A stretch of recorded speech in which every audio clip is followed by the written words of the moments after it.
Welcome to the Modernize or Die podcast, CFML News Edition, where we keep you up to date with everything going on in the Cold Fusion community.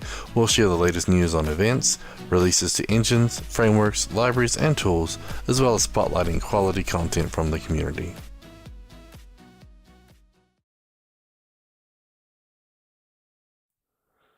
Hello and welcome to the Modernize or Die podcast, CFML News Edition. It is January 3rd, 2023.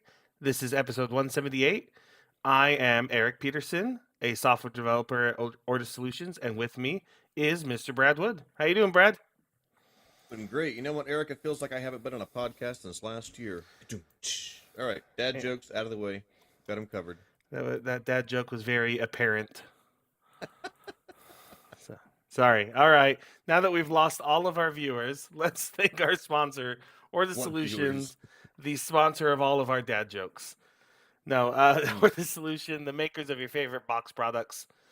You can give back and say thank you to Ortus Solutions in a few ways. Please like and subscribe to these videos on YouTube. It really helps our reach. Also, starring and forking our repos on GitHub that you use. You can subscribe to this podcast in the podcast app of your choice. Sign up for an account on CFCasts, either free or paid. Check out the Box Life store where you can get awesome merch or buy one of our books like 102 Cold Box Quick Tips and Tricks on Gumroad. We also have our Patreon supporters, our exquisite Patreon supporters, who provide 100% of the funding for this podcast, as well as about 40% of the funding for the hosting on ForgeBox.io. So thank you to all of you who support us in any way, and we'll tell you more about our Patreon supporters at the end of this podcast. Well, let's jump into the news and announcements. Big drum roll here. We don't have any news or announcements this week. It looks like a slow week. I mean, I didn't really work last week, and I know most of Ortus didn't work last week, and I doubt most of you worked last week, so I hope you enjoyed a nice holiday break. But no news and announcements. Happy New Year. I spent most of last week learning how to play the bagpipes, which was one of my Christmas presents, so very little work happened. I'm a little jealous. I've always wanted to play it, but I've never been able to convince any family member to let me try. It's something that nobody else gets any peace and quiet when you're practicing. There's no quiet mechanism of practicing bagpipes. It just doesn't exist. No, I do not have a kill to answer the question in the chat, though I sort of feel like I kind of need one. It doesn't feel right, like wearing blue jeans and then trying to fire up the pipes. Just, I don't know. We will get you a picture of Brad in a kilt, even if it's photoshopped. We'll get it to you. Yep. We did have one new update, though, this last week. ForgeBox 7.1 was released. Mostly a quality of life fixed, improved some of the search. Your public stats page has some new stats. If you want to go check that out, there's a link right in the blog post, or forgebox.io/stats, and you can see if you're logged in, you can see your public stats, as well as some other dependency upgrades to keep us on the latest and greatest. And are these stats real? I mean, I sure hope they're real. 156 total authors, 1,000 total packages. It's like just such a perfectly round number. I want to go publish a package and see if it goes to 1,001. 7 packages published in the last 30 days. Oh, what if I change it to the last 15 years? There's 1,000 packages published in the last 15 years. Go figure. Oh, there's tabs. Whoa, top packages. Oh, test box. Over 1 million installs. Yeah, baby. CB streams. Adobe Cold Fusion, 500,000. Oh, this is nice. I used to have to manually go find all this junk. Our keynote just got easier, Eric. It did. And for those of you on the video feed, you can see these tabs that he's talking about. Top 10 rated packages, Eric. Number 1, QB. With a 5-something rating. Probably stars. I'm going to go rate it 1. Yeah, it's 1 out of 5. Do not recommend. That's fair. Write your own artisanal sequel, darn it. Okay. Most recent packages. Oh, this is perfect. I actually will regularly go look at ForgeBox and I'll sort by updated just to see what's new. Because we've still never added a feature to like email you for new packages or to subscribe to people, which I think people would like that. Like GitHub, I can subscribe to a repository. We should totally add that. But yeah, so CBWire, Preside CMS, Lucy. Of course, Lucy has new snapshot builds like every day. TB file storages, Melisearch. It's pretty cool. Yeah. I like these stats. Good work, Javier, on cranking those out. So go ahead and check that out yourself, forgebox.io/stats. And once again, thank you to our Patreon supporters who are funding 40% of the way of the hosting on ForgeBox. So thank you. All right, let's go through some webinars, meetups, and workshops. There's actually quite a few. Everybody's ready to dive back in, it seems, for the new year. First up, we'd like to once again remind you that we have a Google Calendar for the Ortus events that you can subscribe to. So if you're like me and you forget all these things, you can just subscribe and then it will alert you. That's what I have to do. To walk through a few of them, our Ortus Fridays are back in full effect for 2023. We have our office hours this Friday at 11 a.m. Central. Next week would be the Software Craftsmanship Book Club. That's at 2 p.m. Central. That is a Patreon exclusive to attend, and then the recordings are put up on CFCasts.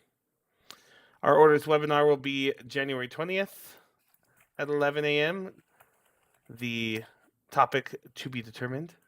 And Coding with the Kiwi, rounding it out with Gavin on the 27th at 2 p.m. Central. Do we know yet who's giving the Ortus webinar on the 20th, or is that also TBD? That is also TBD. TBD by TBD. We gotta go rattle some cages in Ortus. Who's gonna present? Like we mentioned at the beginning, all of us were kind of off last week too, so we're catching up. Happy New Year. CFCasts also took a little bit of a break for the last week of the year, but as a reminder, all of the Into the Box videos are released to any subscriber. So go ahead and subscribe to CFCasts and take in all of the wonderfulness that was Into the Box 2022, and look forward to all of our new series coming soon. Yeah, I've recorded a whole slew of a command box screencasts that I now need to go through and edit, and they'll hopefully be appearing soon on CFCast. Let's jump into some conferences. CF Summit Online. So CF Summit continues to release, not release, but to air. How do we want to put this? Re-air the conference sessions from their conference online and recorded. So we're looking first on January 10th. We have Modernizing Through Evolution, Not Revolution, with Goost. January 12th. White House. January 12th, we have Easier API Development and Testing with Daniel Garcia. I think I know that guy. Just a little bit. On January 19th, Spreadsheet Magic with Kevin Wright. And rounding out January, on January 24th, Opportunities for Blockchain Technology and NFTs in the Real World with Masha and Nick. Nice. So we will put the link in so you can see all of those on the CF Summit Online website from Adobe.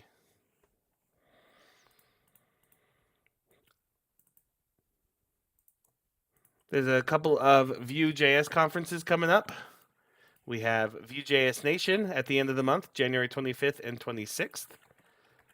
And VueJS Amsterdam on February 9th and 10th, which I believe still has their call for papers open if you're interested in speaking there. That's like a month away. You think Luis would pay to go there? To Amsterdam? I'm not sure. Oh, it is closed. Never mind. Do not submit a talk to VueJS Amsterdam. I've been to Amsterdam, and I've never seen so many bicycles in one place. It's ridiculous. I sadly only had a layover there, but it was at midnight, and so I didn't go anywhere. I just slept and got another plane. So I don't know if it's still there, but somewhere in the middle of Amsterdam was a sign on a pole that said "Waldrug, South Dakota," like 1,000, not 1,000, however many thousand miles this direction. And all the people that were with me that knew Wall Drug, South Dakota were like, "Oh, that's so cool," and all the rest of us were like, "What's Wall Drug?" Which I've now been to Wall Drug, South Dakota. If you've been there, you know.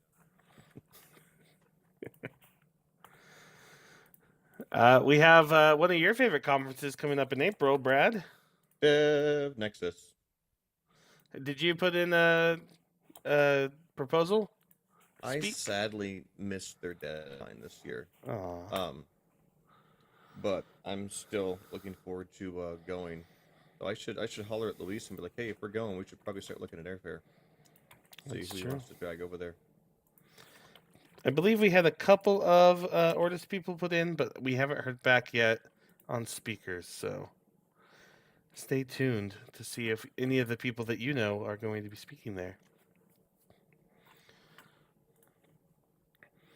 All right, to continue on the VueJS train, there's a VueJS Live online and in London, May 12th and 15th. You can get your early bird tickets now.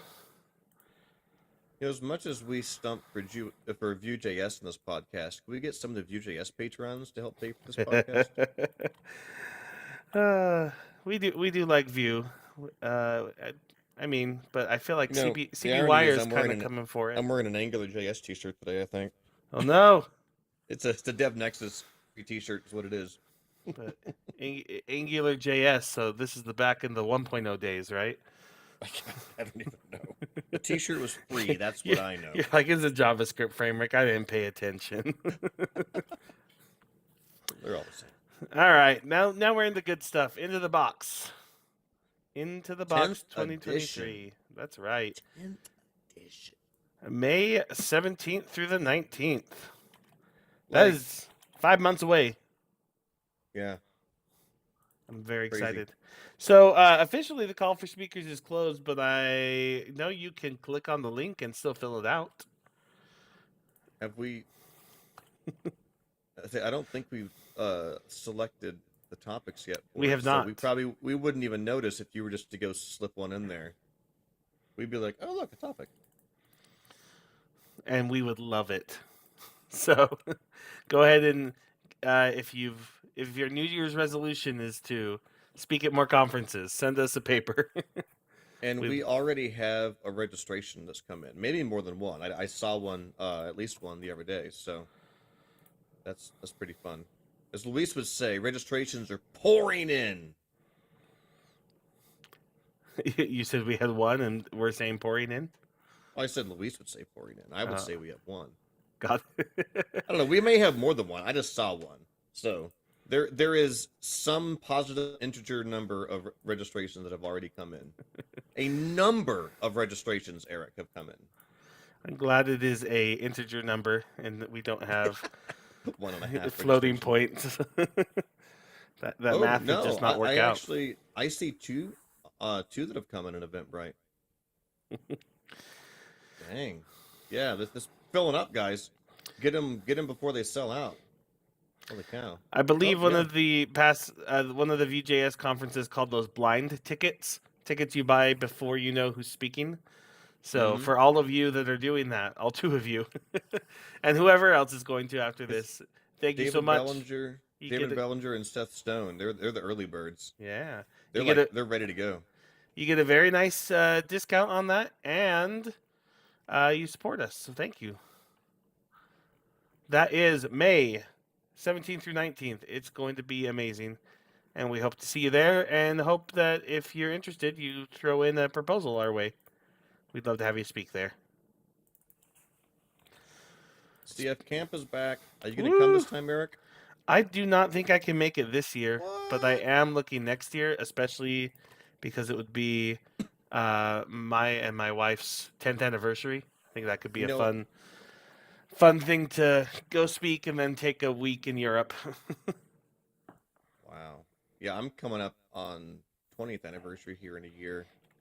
But you were talking about coming to CFCamp, and then when COVID happened, there was just no CFCamp for a long time. I am so super excited. I'm not excited that they moved it to June, because that may overlap with a big camp that I work at in June every year. I don't know. They haven't announced their dates, but I'm super hoping to definitely be at CFCamp. Looks like their call for speakers should be coming sometime soon. It said in the new year. In the new year. It's the new year, baby. Let's just check the website. Maybe it's up.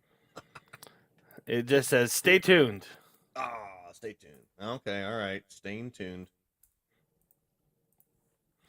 But yeah, I did get to go to the one CFCamp 2019, and it was great. I can't wait to get back there. So keep your ears on this podcast so you know when that call for proposals drops and when you can register for tickets. And if we haven't shilled enough conferences for you, comps.tech has you covered for whatever other conference type you would like. Shall we talk about the mini blogs this week? Mini blogs. By mini, I mean 2.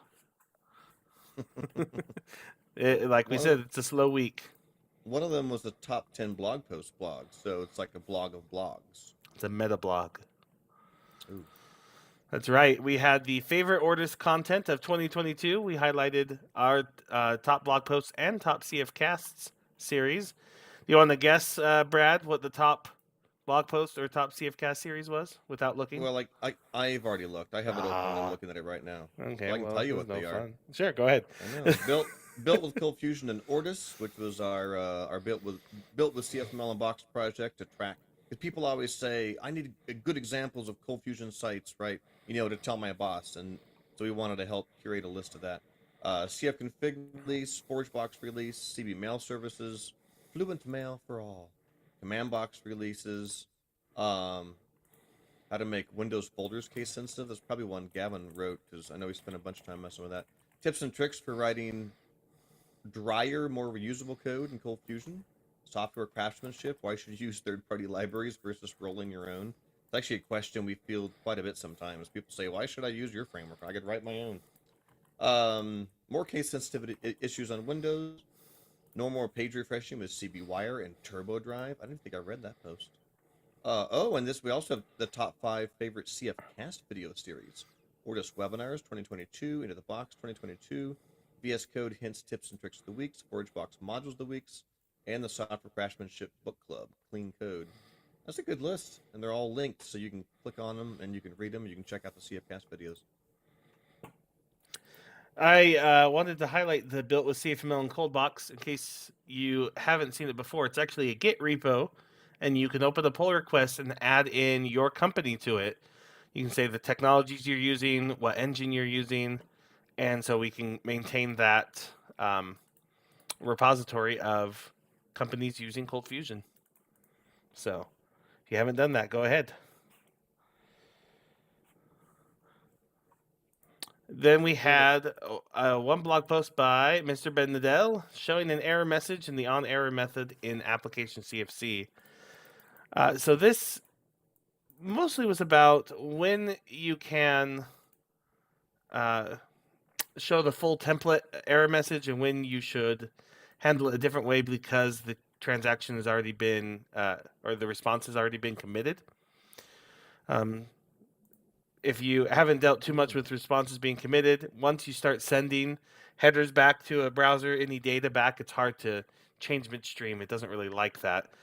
And so in his on-error method, Ben showed a way to check if a response had started to be committed and if it had to handle the error in a different way. I'm pretty certain I've written code like that before for one of our clients. Yep.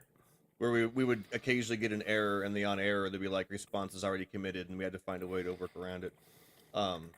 Yeah, because Cold Fusion itself, CFML doesn't really give you a built-in function to see, to basically ask the question, has the response already started being sent back to the browser? So you kind of have to delve into the Java servlet to be able to get that. Do you know, I know he's probably using Adobe here. Lucy, is it still in Lucy that you have to do the double get response? It was in one of them that you had to get the response and get the response. Well, it depends on what you want to do and it depends if you're using Fusion Reactor because, so what Eric's talking about is the servlet specification in Java has an HTTP servlet response object, which represents what goes back to the browser. And, what's common is you can have an HTTP servlet response wrapper. that wraps like with sort of, I don't know if you call it a decorator pattern or what, but it's basically just it composes the original response, wraps it, and it can modify the behavior or add additional methods. And so if you dump out get page context dot get response, you'll typically be seeing like a fusion reactor response wrapper or some servlet response wrapper, and then be a method to get the response side of that. And sometimes you have to dig a few levels deep to get to like the actual underlying response object. And yeah, I don't know. It's different based on your setup.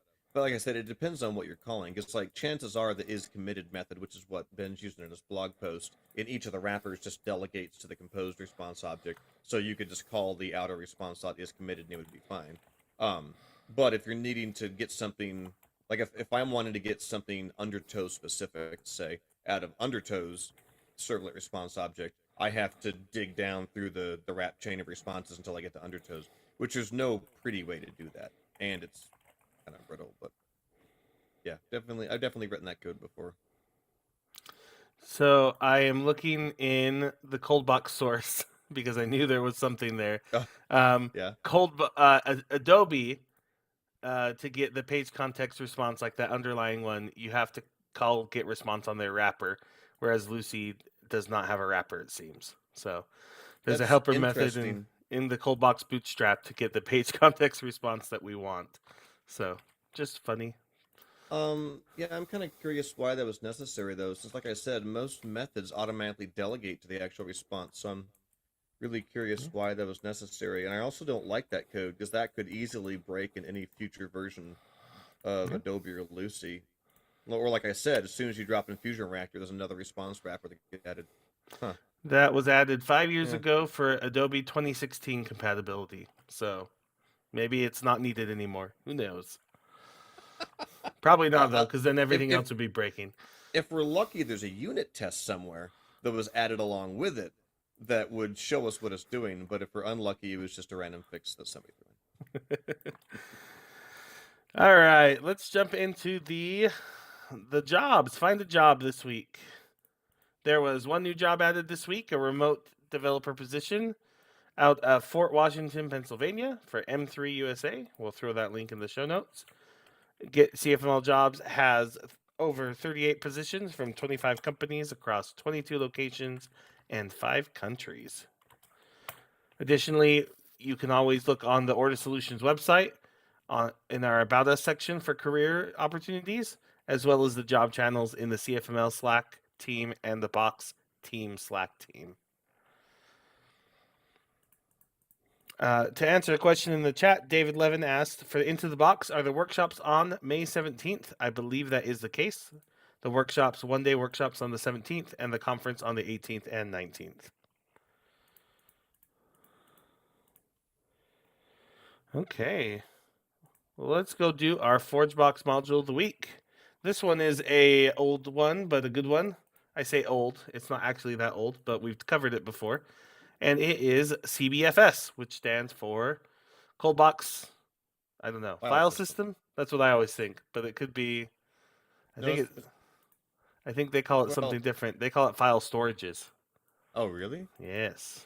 ColdBox file storages. I don't really care for CB standing for ColdBox either, because we have other things like command box that you could totally want to use that module in. Now the CB also could stand for command box. That's really more of a coincidence.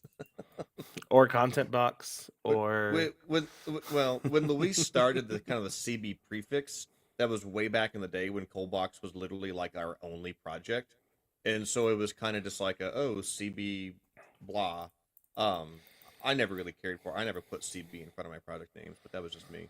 Anyway, what I like is when someone comes on Slack and they're like, I have a question about CB, and we're like, which one? We have a few of those. Yeah, maybe we'll do a naming, like spring cleaning or something. We'll rename all the CB stuff. But it's fun to say CB everywhere. We never will. Those names are locked in for all eternity. So now to tell you about CBFS. So it has been released 1.0 and some few further patches. And basically what it gives you is a provider-based way to access files. So when you're doing local development, you probably are just interacting right with your file system on your computer. But when you get to production, you want it to interact with like an S3 bucket. And in your tests, you don't want it to do anything because that's just going to slow you down. Well, 3 providers come out of the box with CBFS: a local provider interacting with a local file system, a RAM provider, which is great for those tests because you can still make sure that something got written without having to write it to the file system, and an S3 compatible provider. That's most of what most of us need, but also you can contribute your own providers and have it interact with the CBFS API. So I'm excited to use this every time I need to do anything with files and forget all of the things about file read and write that I've tried to learn over the years. Yeah, the abstraction is really useful because I worked with some clients that had really heavy dependencies in their app on, like in one case, it was Azure's file blob storage or something. It was like an SH kind of thing, but it was Microsoft Azure. But their app was so, married to it that they couldn't even think about how they would possibly run the app locally on their machines. They're like, no, we're going to have to run it inside of Kubernetes, in Azure, because it's the only place we can access the file storage stuff. But an abstraction like this, to be able to say, well, on local development, just point to a folder, would be a really good solution to that. And then once you go to staging and production, you can, switch out the providers behind the scenes without changing the code in the application, obviously. Exactly. So if you've used anything like CB mail services, this is very similar. CBQ does something like this. This provider-based way of changing per environment is very common and very powerful. And then just a reminder, the S3 provider isn't just for Amazon S3, but that's any S3 compatible storage. So like Brad was saying, Microsoft has their own. I know Backblaze has one. Like DigitalOcean has their version of S3, which I believe implements the exact same API, so you can just point to, and it should, quote, just work. Yep. And so you don't need to create a provider for any of those that are S3 compatible. You can just use the S3 provider, put in your credentials, and be off to the races. So that's CBFS, now officially released in 1.0. So congratulations to the team that worked on that. I know it's been a long time coming. It has been, and I know, I hope I don't miss anybody, but I know the 3 principal ones were Luis himself, John Clausen, and Grant Copley. So great job, guys, for working on that. And that is CBSS. For the VS Code hint, tip, and trick of the week, now that you're writing that beautiful CBFS code, you'll want to share it with all of us. And so this is Code Snap on VS Code. I will share my screen locally here for anybody on the video podcast. And this is just a way that once you have code, you can take a nice screenshot of it. There's configuration options to include numbers, line numbers, to change the theme, the font, things like that. So you can easily share this code on your favorite social media platform and show everybody how awesome you are. So, or to show them what problem you're having. To open yourself up to merciless code reviews. Uninvited code reviews. But all of us at times need to share a screenshot of the code to show kind of what we're doing. Maybe you're making documentation for a site and you want to screenshot it. So this is a great tool right in VS Code to take a nice screenshot. Cool. Well, that brings us to the end. Like I said, it was going to be a short one coming back off vacation. And we'd like to end by telling you about our Patreon supporters and how you can support us as well. So you can support us on patreon.com/Ortus Solutions. These are people that are supporting us directly in our efforts on our open source software and this podcast and ForgeBox.io. If you subscribe at a bronze package and up, you can get a ForgeBox Pro and CFCasts subscription as a perk. All Patreon supporters have a special profile badge on our community website, as well as access to a private forum and a private channel on the Vox Team Slack. Also, you can be on our live streams for the Coding with the Kiwi and Friends and the Ortus Software Craftsmanship Book Club. You can find out more again at patreon.com/Ortus Solutions. And being the new year, we warned you this was coming. We are going to read out our top Patreons. You can find the full list on our Patreon website. These are ones that are giving above and beyond. You want to read those off for us, Brad? You can probably do this in one breath now. No, I cannot. I mean, we're past the one breath mark. Well, we are not reading our base level supporters anymore, so it's a much shorter list. We've graduated. We graduated. Fancy. All right, so these are our top exquisite Patreons. Wow. John Wilson from Synaptrix. Tomorrow's Guides. They're new. I've never heard of them. That's not a person's name. It appears to be a company name. Jordan Clark, Gary Knight, Mario Rodriguez, Giancarlo Gomez, David Bellinger, Dan Carr, Jeffrey McGee from Sunstar Media, Dean Maunder, Nolan Irk, Vil de Bruyne, and Abdul Rahim. Those are our top exquisite Patreon supporters. Whew. Thanks so much, guys. As always, you can find an up-to-date list of our sponsors on ortussolutions.com/about-us/sponsors. Thank you all for sponsoring. Thank you for listening. And happy 2023. All right. We'll catch you later. Bye-bye.